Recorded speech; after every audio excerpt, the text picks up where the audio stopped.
we enjoyed a lot, sir. ఇంకా మేము వెళ్ళి రైట్స్ తీసుకుంటాం సార్. ఆ ఒక్కటి అడక్కు.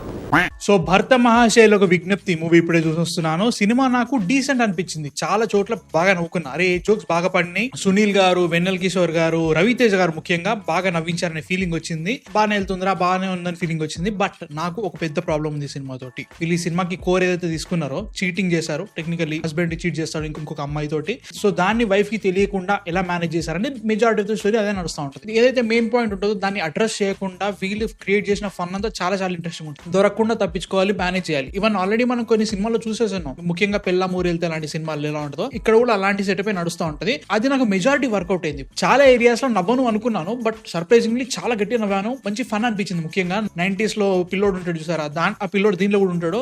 బాబాయ్ అని కూడా ఒకటి వస్తూ ఉంటది. ఆ గ్యాగ్ చాలా నవ్వొచ్చింది, మంచి అనిపించింది అది కూడా.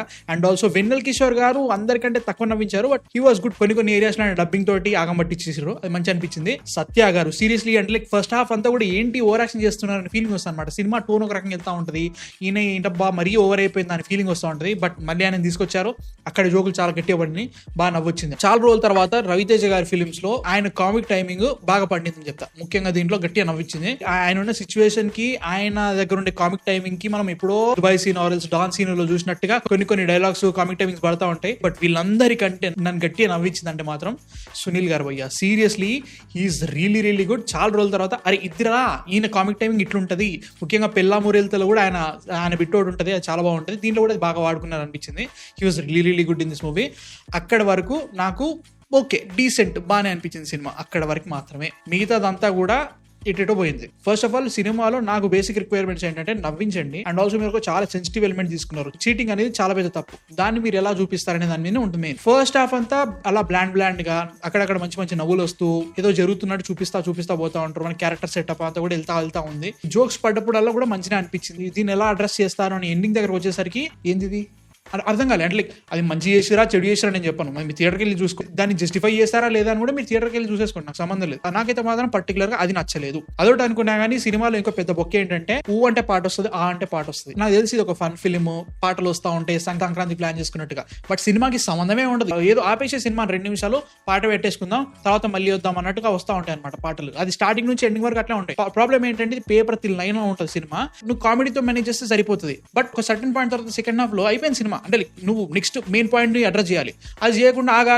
నేను ఇంకోటి పెడతా అని చెప్పేసి ఇంకో పాట రావడము, ఇంకో గ్యాగ్ పెట్టడము, ఏంటిది అనే ఫీలింగ్ వచ్చింది అన్నట్టు. అనవసరంగా ఈ స్టోరీలో ఒక విలన్ ఉంటాడు, ఏం చేసిన క్యారెక్టర్ తోటి అర్థమే కాలేదు. జస్ట్ ఏదో ఉన్నాడు పెట్టాలి, ఏదో ఒక స్టేక్స్ బిల్డప్ చేయాలనిపించింది. బట్ ఏమైంది ఆ క్యారెక్టర్ తో నాకు అర్థమే కాలేదు. ఇప్పుడు హీరోయిన్స్ ఇద్దరు ఉన్నారు మనకి, అషికా రంగనాథ్ అండ్ ఆల్సో మన డింపుల్ హయాతి క్యారెక్టర్. అషికా రంగనాథ్ కి మంచి క్యారెక్టర్ రాసుకున్నట్టు అనిపించింది, మళ్ళీ కొంచెం మీట్ ఉన్న క్యారెక్టర్ ఆమెకి. Dimple Hayathi should have been main character. ఆమె పాయింట్ ఆఫ్ వ్యూ లో ఇంకా చూపించుంటే మనకి ఇంకా బాగా తగ్గలేదు క్లైమాక్స్. ఆమె జస్ట్ నా భర్త రాముడు ఏం తప్పే చేయడు, నా భర్త మీద నాకు నమ్మకం ఉంది, ఈ డైలాగ్స్ తప్ప ఇంకేమీ ఉండదు సినిమా మొత్తంలో. అట్లాంటప్పుడు నాకు కింద నచ్చుతుంది బ్రో. లైక్ నువ్వు కొంచెం వెయిట్ యాడ్ చేయాలి కదా క్యారెక్టర్ తోటి కూడా. లైక్ తీసుకుందే మెయిన్ ఎలిమెంట్ అదే కదా. చీట్ చేసిన తర్వాత పరిస్థితి ఏంటి అది చెప్పాలి.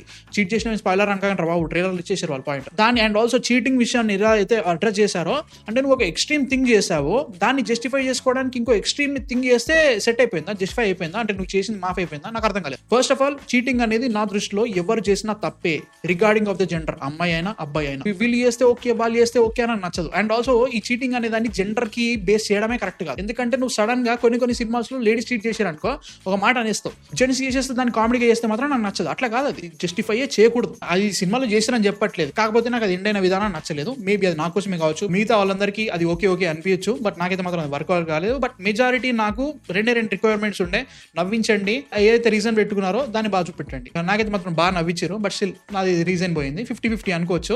మిగతావి మ్యూజిక్ అయితే మాత్రం ఓకే అనిపించింది, లైక్ బాగానే పెట్టుకున్నారు. ఓకే సినిమాటోగ్రఫీ బాగుంది అనిపించింది, బాగానే డబ్బులు అయితే బాగా పెట్టినారు అనిపించింది నాకైతే మాత్రం. ఆర్టిఫిషియల్ స్టోరీ భయ్య, అంటే లైక్ సెటప్ అంతా కూడా కొంచెం ఆర్టిఫిషియల్ అనిపిస్తుంది అనమాట. ఒక విన్యార్డ్ సెటప్ అని పెడతా ఉంటారు, దాంతో పెద్దగా ముంగడికి ఏది వెళ్ళదు, దాన్ని ఇంకొంచెం బాగా చూపించిన అయిపోయింది. అండ్ ఆల్సో చాలా కాంప్లెక్సిటీ పెట్టొచ్చు అట్లని చెప్పేసి కూడా ఏమీ చేయలేదని ఫీలింగ్ వస్తూ ఉంటుంది. చాలా సినిమాల తర్వాత రవితేజ గారి సినిమా ఓకే రా మంచిగా ఓకే పర్లేదు బాగానే తీసారని ఫీలింగ్ వచ్చిందన్నట్టు చాలా సినిమాల తర్వాత.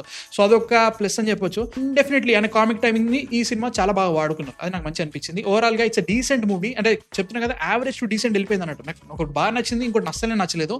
సో అక్కడ ఆగిపోయినా, మిగతా అంతా కూడా బాగుంది అనిపించింది. మీకు ఎలా అనిపించింది భర్త మహాశైల విజ్ఞప్తి? But still cheating is wrong, దాన్ని జస్టిఫై చేయకూడదు. మీ థాట్స్ ఎందుకు కింద కామెంట్స్ లో చెప్పండి. నెక్స్ట్ వీడియోతో మళ్ళీ కలుస్తాం. Man fiction signing off.